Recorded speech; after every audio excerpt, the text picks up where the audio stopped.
British వాళ్ళని వెళ్ళగొడితే అసలు ఎదురులేదనుకున్న ఇందిరని కాదని, అసలు 2 సీట్లు మాత్రమే ఉన్న పార్టీ కేంద్రంలో ప్రభుత్వాన్ని ఏర్పాటు, అందుకోసమే ఈసారి కూడా అధికారం మారబోతా ఉంది.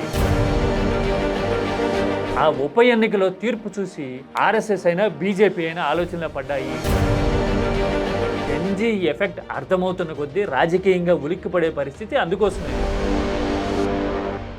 రామాయణంలో వాలి ప్రత్యేకత తెలుసా మీకు? వాలితో ఎవరు తలపడినా గానీ ఆ ప్రత్యర్థుల బలంలో సగం ఆటోమేటిక్గా వాలికి అట్రిబ్యూట్ అయిపోయేది, కలిసిపోయేది. అందుకోసమే వాలిని ఎదుర్కోవడం అంత సులభం కాదు అని రామాయణం మనకు చూపిస్తుంది కదా. ఇప్పుడు జంజీ కూడా అంతేట, అచ్చుగుద్దినట్టుగా ప్రత్యర్థుల బలాన్ని బలగాన్ని అమాంతం లాగేస్తోందట. తెలుసా మీకు ఈ విషయం? పైగా ఈ దేశం గత దశాబ్ద కాలంలో చూసిన 5వ అతి పెద్ద రెవల్యూషన్ ఇది అని చెప్పడం చూస్తా ఉంటే జంజీ దెబ్బకి రాజకీయం తిరగబడ్డం ఖాయమా? ఓ పక్కన వాలి లాంటి బలం అంటున్నారు, ఇంకో పక్కన దశాబ్దిలోనే కేవలం 5వసారి ఇలాంటి పరిణామాలు.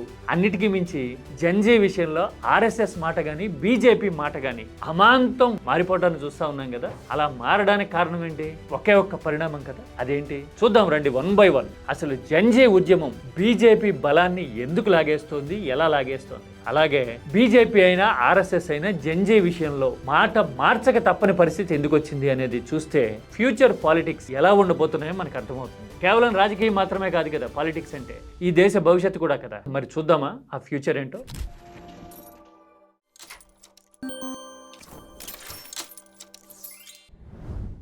ఇదిగో చూసారా, politicians are dancing in the dark అంటూ ఇండియన్ ఎక్స్ప్రెస్ లో వచ్చిన ఆర్టికల్ ఇప్పుడు దేశంలో ఇంటలెక్చువల్స్ అందరినీ ఆలోచనలో పడేస్తోంది. జంజీ స్పెషాలిటీస్ చెప్పారు, అలాగే బీజేపీ అయినా ఆర్ఎస్ఎస్ అయినా మాట మార్చక తప్పని పరిస్థితి ఎందుకు వచ్చిందో ఇందులో కోట్ చేసిన తీరు రియల్లీ ఇంట్రెస్టింగ్ గా అనిపిస్తాం. ఇంతకీ అసలు జంజీ ఎఫెక్ట్ ఏంటి, ఎంత ఇంపాక్ట్ ఉంది ఈ ఉద్యమానికి అని చెప్పడానికి ఇందులో ఒక టైం లైన్ ని కోట్ చేశారు. ఇదిగో చూడండి, ఈ దేశం గత 100 ఏళ్లలో చూసిన 5వ అతి పెద్ద ఉద్యమం, పోరాటం ఈ జంజీ ఫైట్ ఇట. ఎందుకని? జనాభాలో దాదాపు సగం ఉన్నారు 40 ఏళ్ల లోపు వాళ్ళు అనా. అదొక్కటే కాదు, జనాన్ని కదిలించి రాజకీయాన్ని పరిస్థితుల్ని మార్చి అమాంతం తిరగేసిన సిచ్యువేషన్స్ ఇట.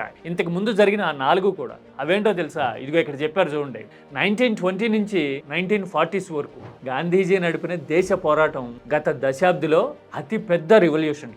ఆ తర్వాత స్వతంత్రం వచ్చాక 70s లో ఇందిరకి వ్యతిరేకంగా, అంటే ఎదురులేని అధికారం చెలాయిస్తూ అంతా తానే ఇండియానే ఇందిరా అని అప్పట్లో బారువానే ఆయన చెప్పాడు అని కూడా మనం మాట్లాడుకుంటాం కదా. అంటే దేశం అంటే ఆమె అన్నట్టుగా రాజకీయం ఒంటెత్తు పోకడ పోతా ఉంటే ఆమె మీద కూడా ఒక ఉద్యమం నడిచింది, జేపీ నడిపించారు కదా. ఆ మొమెంటం రెండోదిట. ఇక మూడోది ముఖ్యమైనది హిందుత్వ రెవల్యూషన్. లేట్ 80s లో ఎర్లీ 90s లో అయోధ్య చుట్టూ జరిగిన రాజకీయం, రథయాత్ర దేశ రాజకీయాన్ని అమాంతం తిరిగేసింది కదా. ఆ తర్వాత గట్టిగా 7-8 ఏళ్లకే బీజేపీ కేంద్రంలో అధికారంలోకి రావడం చూసాము.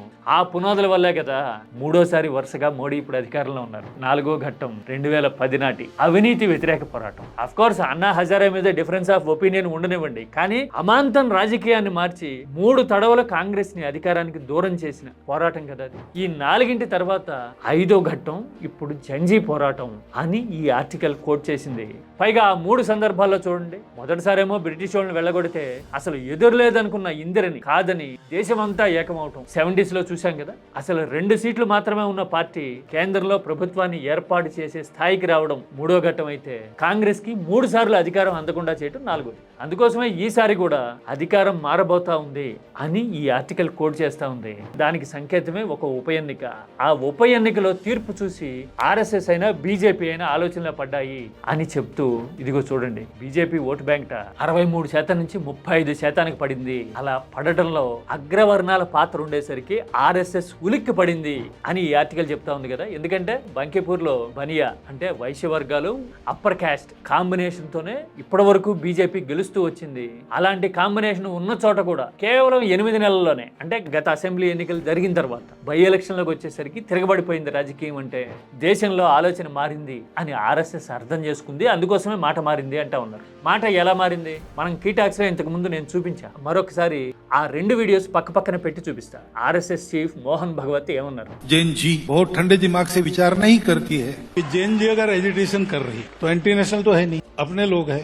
చూశారు కదా, మొదటి వీడియోలో జెన్జీ కూల్ మైండెడ్ కాదు, నింపాదిగా ఆలోచించలేరు అన్నారు. రెండో వీడియోలోనేమో జెన్జీ దేశ వ్యతిరేకులు కాదు, వాళ్ళు మన పిల్లలే, సానుకూలంగా ఆలోచించాలి అంటున్నారు. చూసారా ఎంత తేడా? కేవలం ఆర్ఎస్ఎస్ఏ కాదు, ఆఖరికి ఎలాంటి మాట అయినా అనడానికి రెడీగా ఉన్నట్టు కనిపించే కంగనా రనౌత్ కూడా మాట ఎలా మార్చారు? किस तरह की अश्लील बातें हैं, किस एंगल से ये लोग स्टूडेंट लगते हैं. जेनजी जो है हमारी सबसे बड़ी ताकत है और हमें गर्व है अपनी जेनजी. ఫస్ట్ వీడియోలోనేమో గట్టర్ జనరేషన్ అన్నారు, అంటే డ్రైనేజీ లాంటి జనరేషన్ ఇదే అన్నారు జెన్జీని. ఇప్పుడు చూడబోతే వాళ్ళు మన పిల్లలే కదా అంటూ ఉన్నారు కదా.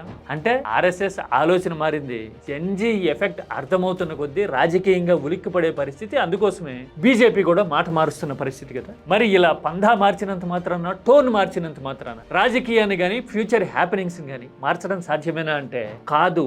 ఎందుకంటే అంటూ ఈ ఆర్టికల్ బ్రహ్మాండమైన సమాధానం చెప్పింది. అదేంటో తెలుసా? ఇప్పటి వరకుట అసలు ఈ దేశంలో రాజకీయాన్ని గానీ సామాజిక పరిణామాలను గానీ ప్రభావితం చేసిన ఈవెంట్స్ ఏమున్నాయి గత 30-40 ఏళ్లలో అంటే విపి సింగ్ టైంలో మండల్, అదే టైంలో అద్వానీ రథయాత్ర, మందిర్ ఉద్యమంట, ఆ తర్వాత పివి హయాంలో ఆర్థిక సంస్కరణలు అని చెప్తారు కదా ఎవరైనా సరే. కానీ జెన్జీకి అవేమీ తెలియవు. వీళ్ళు అయోధ్య పేరు చెబితే హుండీ చోరీ జరిగింది అక్కడే కదా అంటారు. ఇదిగో ఇక్కడ రాశారు చూడండి. ఇలాంటి పరిస్థితి వచ్చేసరికి బీజేపీ హిందుత్వ ఐడియాలజీని గానీ లేదంటే గత ప్రతిష్టను గానీ కోట్ చేసే పరిస్థితి లేదు. పైగా వీళ్ళు పర్ఫార్మెన్స్ సంగతి ఏంటి, వాస్తవాలేంటి అని క్వశ్చన్ చేస్తున్నారు. అందుకోసమే బీజేపీ బలం, ఆర్గ్యుమెంట్, ఇంపాక్ట్ ఏ పేరైనా పెట్టండి అదంతా సగం అయిపోతుంది అని చెప్తూ leaders are just dancing in the dark అని రాసింది చూసారా. అంటే అసలు ఎజెండా, వాస్తవాలు ఎలా ఉంటే ఆ విషయాన్ని అర్థం చేసుకోలేక, అర్థమైనా గానీ కప్పిపుచ్చేందుకు వాళ్ళు సారీ చెప్పారు, నేను యాక్సెప్ట్ చేశాను, క్షమించేశాను లాంటి వృధా ప్రయాస చుట్టూ రాజకీయాన్ని తిప్పుతున్నారు. అందుకోసమే that is nothing but dancing in the dark అని చెప్తా ఉంది. చీకట్లో డాన్స్ చేస్తే మాత్రం ఎవరికి తెలుస్తుంది? అందుకోసమే అలాంటి ఎత్తుగడలో ఇంపాక్ట్ కూడా ఏముండదు అని చెప్పడం ఆ టైటిల్ ఉద్దేశం. ఇవన్నీ చూస్తే జెన్జీ వాడే ఒక పదం ఉంటుంది కదా, క్లాక్ ఇట్ అని. అంటే క్లియర్ కట్ గా స్ట్రైట్ టు ద పాయింట్, ఆ విషయాన్ని పట్టుకోవటం అనేది. అలాగా ఈ జనరేషన్ క్లాక్ ఇట్ అంటా ఉంటే బీజేపీ బ్యాక్ ఫుట్ లో ఉంది అని ఈ ఆర్టికల్ చెప్తా ఉంది. మీరైతే ఏమంటారు? ఈ దేశం చూసిన 5వ అతిపెద్ద రెవల్యూషన్ జెన్జీదేనా? మరి ఆ రెవల్యూషన్ ఎఫెక్ట్ 2029లో ఎలా ఉండొచ్చు? కామెంట్ లో చెప్పండి.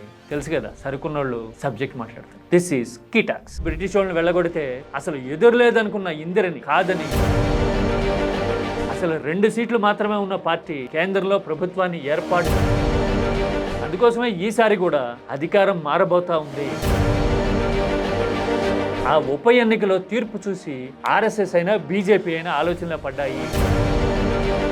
ఎన్జీ ఎఫెక్ట్ అర్థమవుతున్న కొద్దీ రాజకీయంగా ఉలిక్కిపడే పరిస్థితి. అందుకోసమే